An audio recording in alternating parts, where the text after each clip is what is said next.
सत्य समाचार, तटस्थ समाचार, समाज बदल्ने हाम्रो अभियान। नमस्कार, यो हो टाइम समाचार। म वीरेन्द्र मन्सुर गरौँ उपेन्द्र यादवको कथन सम्बन्धी प्रसङ्गबाट। जनता समाजवादी पार्टी नेपालका अध्यक्ष उपेन्द्र यादवले मध्य प्रदेश सरकार फेरि गठन हुने बताउनु भएको छ।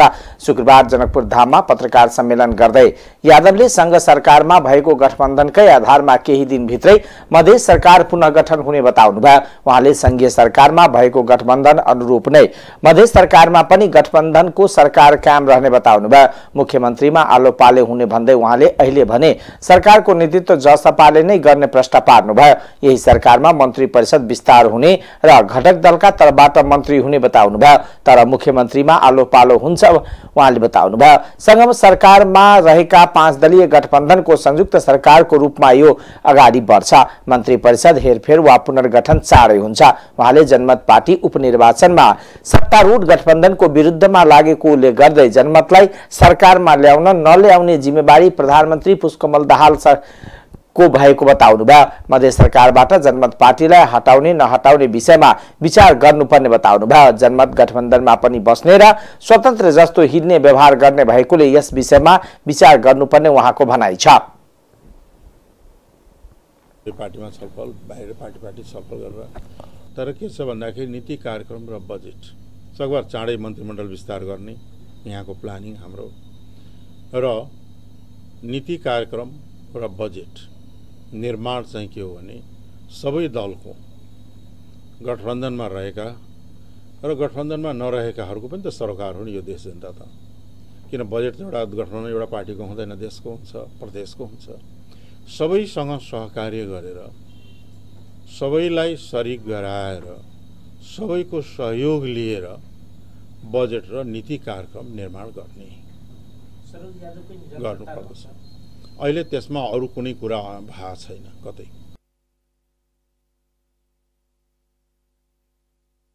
नक्कली भुटानी शरणार्थी प्रकरणलाई अपराध भएको टिप्पणी गर्दै कठोर छानबिन हुनुपर्ने बताउनु भयो। मध्य प्रदेशमा मीटर ब्याजी विरुद्ध उजुरी परेको छ। सरकारले 3 सदस्यीय आयोग गठन गरेर मीटर ब्याज पीडितको समस्या समाधान गर्न उजुरी माग गरेको 12 दिनमा 3769 उजुरी प्राप्त भएको जिल्ला प्रशासन कार्यालयका अधिकारीहरूले बताएका छन्। धनुषामा 813, सर्लाहीमा 638, पर्सामा 600, सिराहामा 443, महोत्तरीमा 393, सप्तरीमा 382, बारामा 300 र रौथटमा 200 उजुरी दर्ता भएको प्रशासन कार्यालयका अधिकारीहरूले जनाएका छन्। आयोगले मिटर ब्याज पीडितहरूलाई वैशाख 17 देखि 31 गतेसम्म जिल्ला प्रशासन कार्यालयमा उजुरी दर्ता गर्न आग्रह गरेको थियो। त्यस्तै आयोगले 7 दिन म्याद थप गरेको छ। अब पीडितहरूले जेठ 7 गतेसम्म उजुरी दर्ता गराउन सक्नेछन्। त्यसपछि जिल्ला प्रशासन कार्यालयहरूले आयोगमा अद्यावधि गर्नेछ। कतिपय उजुरीमाथि प्रशासनले मेलमिलाप गराएको बताइएको छ भने बाँकी उजुरीमा आयोगले नै छानबिन गर्ने जनाइएको छ। सर्लाहीको एक विद्यालयबाट लाखौंको सरसामान चोरी भएको छ। जिल्लाको हरिपुरवा नगरपालिका 3 धनकौली स्थित राष्ट्रिय आधारभूत विद्यालयबाट 10 स्थान कम्प्युटर र खेलकुद सहितका सामानहरू चोरी भएको हो। विद्यालयका प्रधानाध्यापक हरिनारायण महतोले करिब 15 लाख बराबरको सामानहरू चोरी भएको जानकारी दिनुभयो। यता विद्यालयमा भएको चोरीको घटना सम्बन्धमा अनुसन्धान भइरहेको जिल्ला प्रहरी कार्यालय सर्लाहीले जनाएको छ। बारामा पिकअपको ठक्करबाट बसमा सवार 1 जनाको मृत्यु भएको छ। बाराको जितपुर सिमरा उपमहानगरपालिका 23 भएको सवारी दुर्घटनामा पर्साका 1 जनाको मृत्यु भएको हो। प्रदेश 2300162452 नम्बरको पिकअपले ठक्कर दिँदा ना 6ख9361 नम्बरको बसमा सवार पर्साको कालिकामाई नगरपालिका 2 बस्ने 52 वर्षीय नागेन्द्र महतो नुनियाको मृत्यु भएको प्रहरीले जनाएको छ। शुक्रबार बिहान वीरगञ्जबाट काठमाडौँका लागि छुटेको बसमा सवार नुनियाले झ्यालबाट टाउको बाहिर निकाल्दा विपरीत दिशाबाट आउँदै गरेको पिकअपले ठक्कर दिँदा उनको मृत्यु भएको प्रहरी प्रवक्ता प्रहरी नायब उपरीक्षक पुरुषोत्तम पाण्डेले जानकारी दिनुभयो। प्रधानमन्त्री पुष्पकमल दाहाल प्रचण्डले मुलुकमा दिगो आर्थिक विकासका लक्ष्य पूरा गर्न निजी क्षेत्र र वित्तीय संस्थाहरूको सहकार्य आवश्यक रहेको बताउनु भएको छ। शुक्रबार काठमाडौँमा भएको international conference on financing for Nepal कार्यक्रमलाई सम्बोधन गर्दै उहाँले यस्तो बताउनु भएको हो। सरकार दिगो विकासका लागि वित्तीय संस्था, विकास साझेदारहरू र निजी क्षेत्रसँग प्रभावकारी साझेदारी गर्न उत्सुक रहेको उहाँले उल्लेख गर्नुभयो। सरकारले दिगो विकासका लक्ष्य पूरा गर्न लगानी आवश्यक पर्ने मुख्य क्षेत्रहरू पहिचान गरिरहेको उहाँले बताउनुभयो।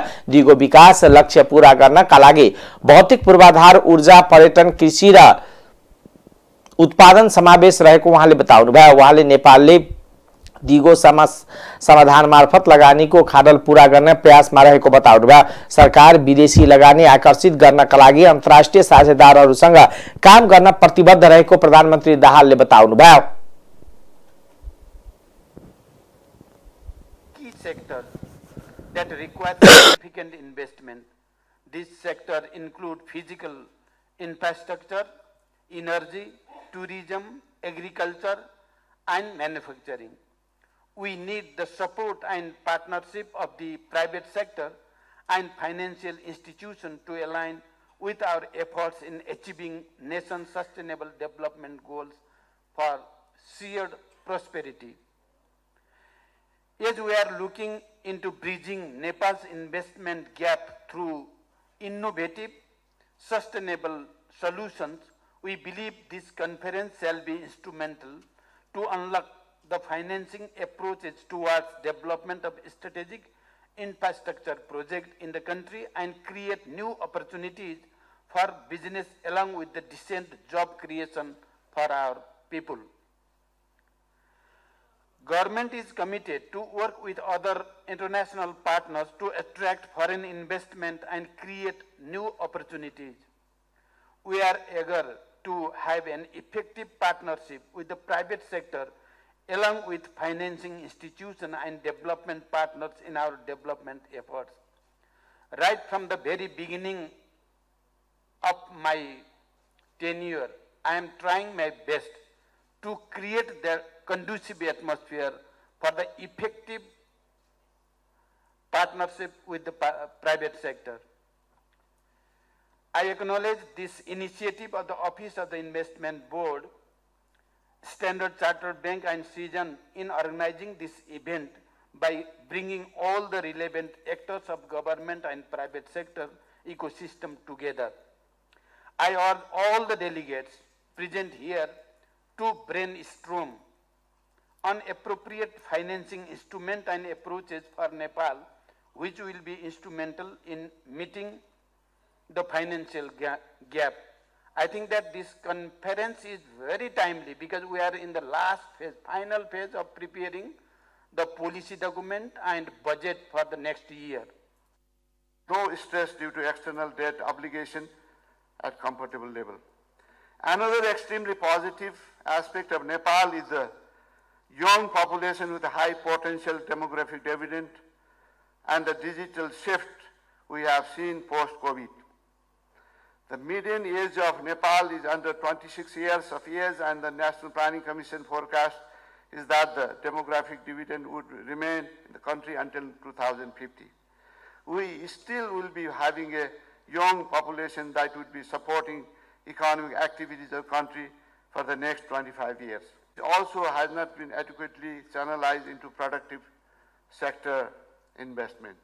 This is also need to be brainstormed further. My second concern, therefore, is are we focusing on return of project investment?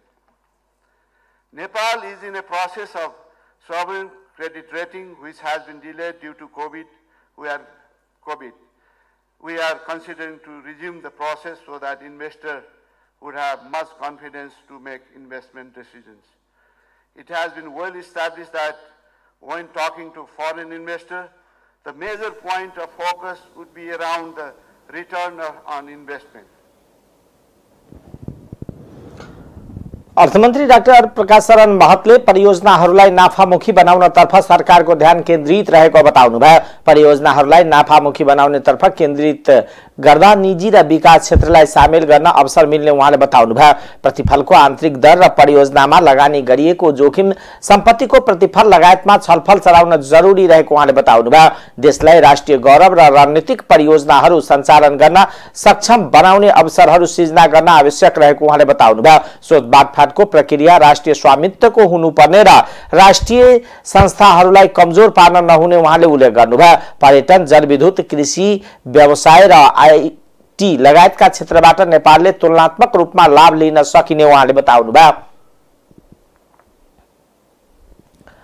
प्रधानमन्त्री पुष्पकमल दाहालले नक्कली भुटानी शरणार्थी प्रकरणमा संलग्न जो कोहीलाई पनि कानुनी दायरामा ल्याइने बताउनु भएको छ। प्रधानमन्त्री तथा मन्त्री परिषदको कार्यालयमा शुक्रबार राष्ट्रिय प्रजातन्त्र पार्टी राप्रपाको ज्ञापन पत्र बुझ्दै उहाँले दोषीले छुट नपाओस् र निर्दोष नपरोस् भन्नेमा सरकार प्रश्न रहेको बताउनुभयो। प्रधानमन्त्री दाहालले यो प्रकरणमा भइरहेको छानबिनमा कुनै प्रभाव र दबाव पर्न नदिन प्रतिबद्धता पनि जनाउनुभयो। उहाँले वर्तमान सरकार सुशासन, समृद्धि र संविधानको कार्यान्वयनमा पूर्ण प्रतिबद्धताका साथ लागि परेको उल्लेख गर्दै कुनै पनि प्रभाव र दबाव पछि स्वीकार नगर्ने र पछि नहट्ने बताउनुभयो। राप्रपाका अध्यक्ष राजेन्द्र लिङदेनले 2046 सालपछि राजनीतिक नेतृत्व र कर्मचारीको सम्पत्ति छानबिन गर्नुपर्ने लगायतका माग समेटिएको ज्ञापन पत्र प्रधानमन्त्रीलाई बुझाउनु भएको थियो। ज्ञापन पत्र बुझेपछि सिंहदरबारमा सञ्चारकर्मीसँग कुरा गर्दै अध्यक्ष लिङदेनले नक्कली शरणार्थी प्रकरणमा निष्पक्ष छानबिनका लागि प्रधानमन्त्रीको ध्यानकर्षण गराइएको बताउनुभयो। शिर न्यूनाउने गरी नेपाली नागरिकलाई नक्कली भुटानी शरणार्थी बनाएर अमेरिका पठाउने जुन प्रपञ्च रचियो र त्यसमाथि अहिले छानबिन र कारबाही प्रक्रिया अगाडि बढिराखेको छ, त्यो प्रकरण विगतका भ्रष्टाचार काण्डहरू जस्तो, विगतका अनियमितताहरूमा भएको छानबिन जस्तो भर्र चाहिँ छानबिन प्रक्रिया अगाडि बढ्ने र बीचमा हराउने सेलाउने प्रकारको नहोस् र यसमा निष्पक्षता, इमानदारीपूर्वक छानबिन होस् र कोही पनि निर्दोषहरू नपरुन्, दोषी कोही पनि नउम्कुन्, कुनै पनि तहका मानिसहरूले उन्मुक्ति नपाउन् र विगतका ठुल्ठुला भ्रष्टाचार काण्डका फाइलहरू पनि अब खोलिनुपर्छ।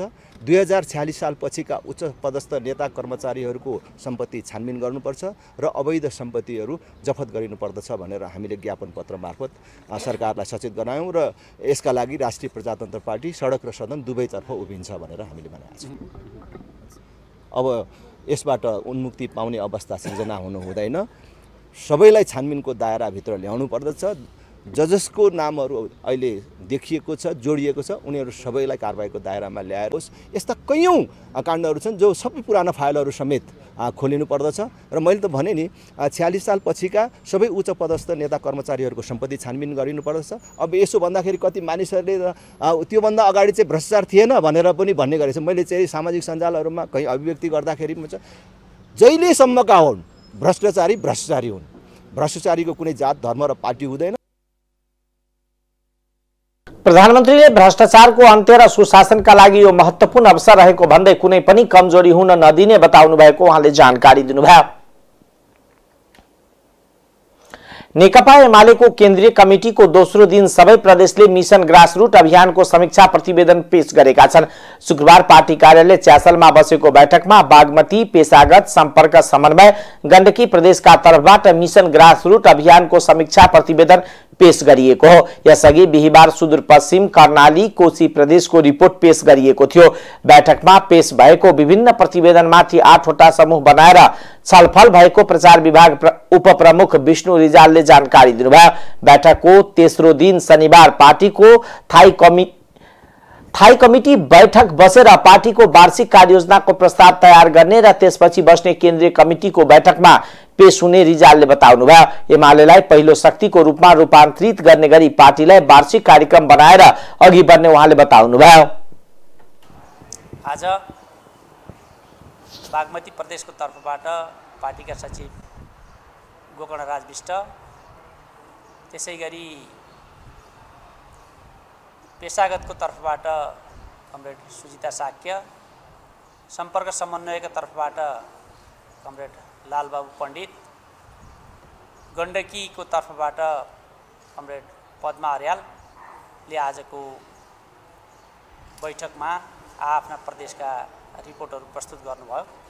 त्यसपछि हामीले 8वटा समूहमा विभाजन गरेर ती रिपोर्टहरूमाथि आधारित भएर आफ्नो प्रदेशका के कस्ता कार्ययोजना हुन सक्छन् ती वार्षिक कार्ययोजनाका बारेमा राय सल्लाह सुझाव प्रस्तुत गर्नका लागि हामीले 7वटा प्रदेशका 7वटा टोली र एउटा सम्पर्क समन्वय कमिटी र पेशागत विशेष कमिटीलाई एउटा टोली बनाएर हामीले 8वटा समूह निर्माण गरेका छौँ। त्यसमा घनीभूत ढङ्गले उहाँहरूले छलफल गरिरहनु भएको छ र त्यसलाई केन्द्रीय कमिटीबाट पारित गरेर एउटै लय, एउटै ताल र एउटै बुझाइका साथ नेकपा एमालेको सिङ्गो केन्द्रीय कमिटी परिचालित हुनेछ र हाम्रो पार्टी पङ्क्ति परिचालनलाई हामी विशेष जोड दिनेछौँ। कामलाई 2वटा क्षेत्रमा बाँडेर हेरेका छौँ। पहिलो हाम्रो पार्टीको आन्तरिक सुदृढीकरण, त्यसमा पार्टी कमिटीहरूको नियमित बैठक, भेला, अधिवेशन, प्रशिक्षण, पार्टी सदस्यता विस्तार, नवीकरण, तर पनि बहुमत प्राप्त पहिलो शक्तिका रूपमा पार्टीलाई कसरी विकास गर्ने, जनताका जनजीविकाका सवालहरूसँग पार्टीलाई कसरी जोड्ने र जनताको साँचो अर्थमा नेता पार्टीको रूपमा नेकपा एमालेलाई कसरी स्थापित गर्ने भन्ने बारेमा साथीहरूले विभिन्न प्रकारले रचनात्मक ढङ्गले सुझाव सल्लाह रायहरू दिइरहनु भएको छ। ती सबैलाई विश्लेषण गरेर पार्टीले एउटा समग्र वार्षिक कार्ययोजना बनाउनेछ र त्यो कार्ययोजनाका आधारमा सिङ्गो पार्टी पङ्क्ति परिचालित हुनेछ। बैठकमा केन्द्रीय सदस्यहरूले राखेका सुझावहरूलाई अंगीकार गरेर अघि बढ्ने उल्लेख गर्नुभयो। नेपाल शिक्षक महासंघको अगुवाईमा शुक्रबार काठमाडौँको माइतीघर मण्डलामा 14 संघ संगठनले प्रदर्शन गरेका छन्। प्रदर्शनमा शिक्षकका विभिन्न संघ संगठन, विद्यालय कर्मचारी लगायतका सहभागी थिए। उनीहरूले शिक्षा क्षेत्रको समस्याहरू समाधान गर्न आवश्यक संघीय शिक्षा ऐन खोइ भन्दै प्रदर्शन गरेका हुन्। साथै उनीहरूले आगामी बजेट मार्फत न्यूनतम वेतनमा काम गरिरहेका विद्यालय कर्मचारी र बाल कक्षा शिक्षक ईसीडीलाई दरबन्दी काम गरी तलब भत्ता उपलब्ध गराउन पनि माग राखे। न्यूनतम पारिश्रमिकको माग राख्दै विद्यालयका कर्मचारी र ईसीडी शिक्षक विगत 1 वर्षदेखि निरन्तर आन्दोलनमा छन्। उनीहरूलाई संघीय सरकारले 8000 मात्रै मासिक भत्ता दिँदै आएको छ।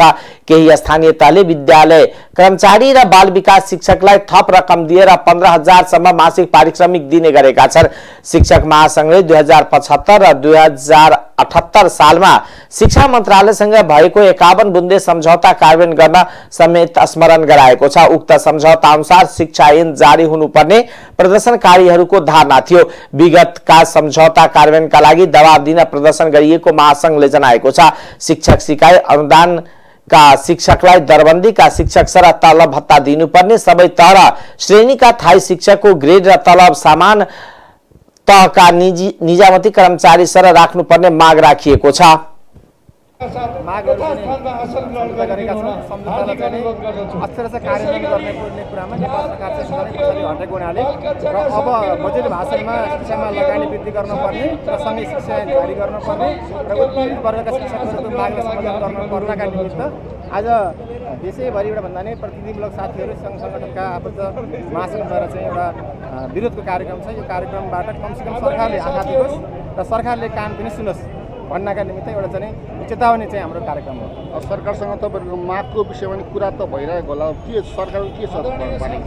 सरकारले गर्छु भन्छ त नाइ त भन्दैन। जुनसुकै गभर्मेन्ट आए पनि तपाईँको समस्या छ, समस्या शीघ्र शिक्षा ऐन जारी गर्ने र त्यसलाई चाहिँ बाटो चाहिँ समस्या हल गर्ने भन्ने कुरा चाहिँ भएको छ र हामीले चाहिँ अब ठिकै छ होला भन्ने हिसाबले चाहिँ हामी कमसेकम वेट-एन्ड-सी गऱ्यौँ र वेट-एन्ड-सी गर्दै गर्दा पनि अब बजेट भाषणमा त कमसेकम त्यो लगानी चाहिँ जब शिक्षामा अपग्रेड हुन सकेन भने चाहिँ हाम्रो चाहिँ पेपरमा मात्रै सिट हुने भयो।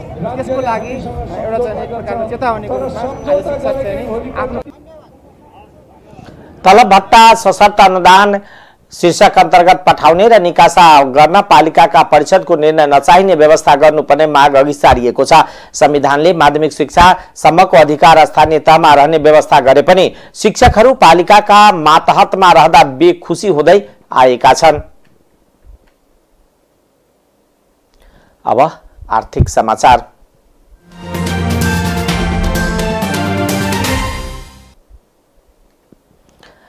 नेपाल राष्ट्र बैंकले चालू आर्थिक वर्षको मौद्रिक नीतिको तेस्रो समीक्षा मार्फत ब्याङ्क दर 1% बिन्दुले घटाएको छ।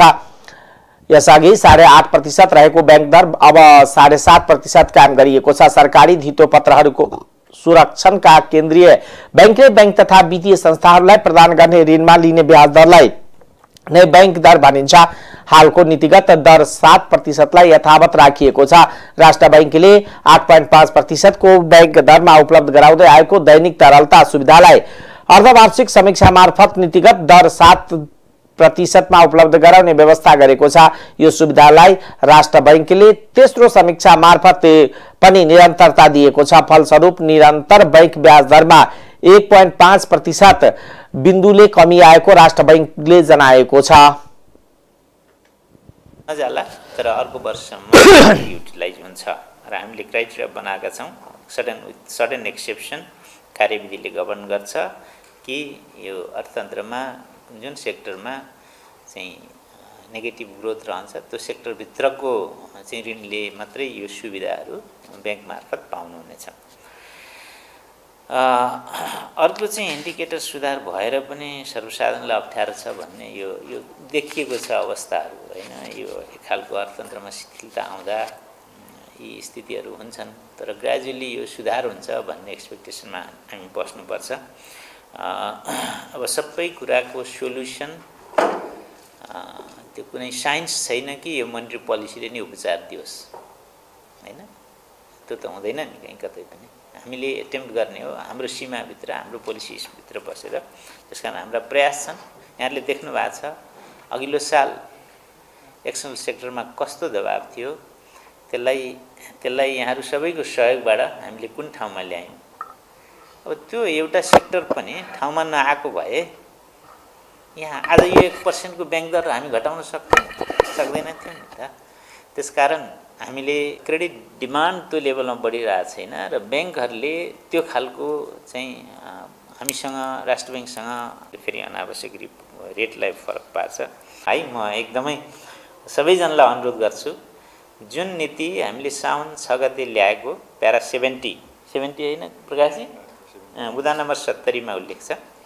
यहाँले हेर्नुभयो भने त्यसमा क्लियरली नेपाल राष्ट्र बैंकले यो पोलिसी दर रिभाइज गरिराख्दाखेरि चाहिँ आफूले लक्षित गरेको इन्फ्लेसन भन्दा कम नहुने गरी गर्नेछ हैन।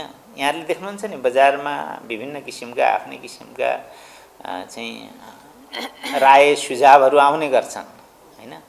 ती राय सुझावले चाहिँ यो नेपाल राष्ट्र बैंकले अथवा राज्यले राष्ट्र बैंक भनेको एउटा सेक्टरको लागि राज्यकै एउटा अभिन्न अङ्ग पनि यसले गर्नुपर्ने काममा डेभिएट नहोस् भन्ने प्रयोजनको लागि कति राम्रो स्टेटमेन्ट छ त्यो हैन।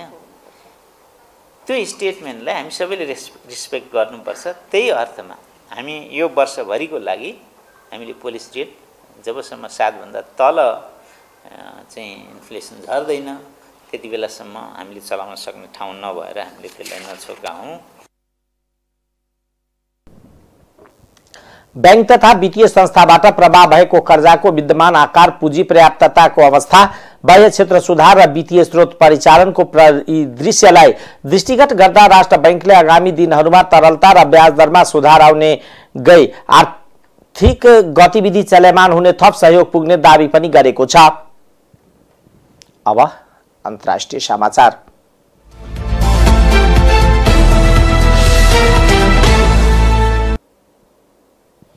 पाकिस्तानका पूर्व मानवाधिकार मन्त्री शिरीन मजारीलाई प्रहरीले पक्राउ गरेको छ। पाकिस्तान तहरिफ-ए-इन्साफले पार्टीको वरिष्ठ नेता मजारी पक्राउ परेको जनाएको छ।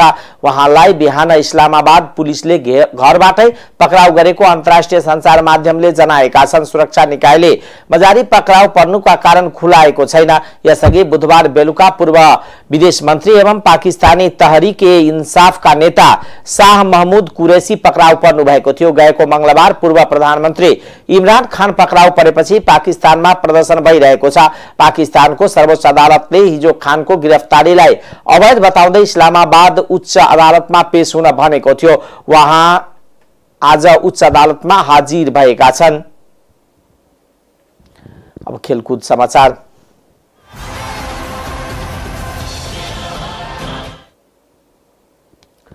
संकटा क्लब विरुद्ध शुक्रबार 1-2 गोलको अन्तरले पराजित हासिल गरेसँगै नेपाल पुलिस क्लबले शहीद स्मारक डिभिजन लिगको रेलिगेसन क्षेत्र छाडेको छ। त्रिपुरेश्वर स्थित दशरथ रंगशालामा भएको खेलको 8औं मिनेटमा मोसेस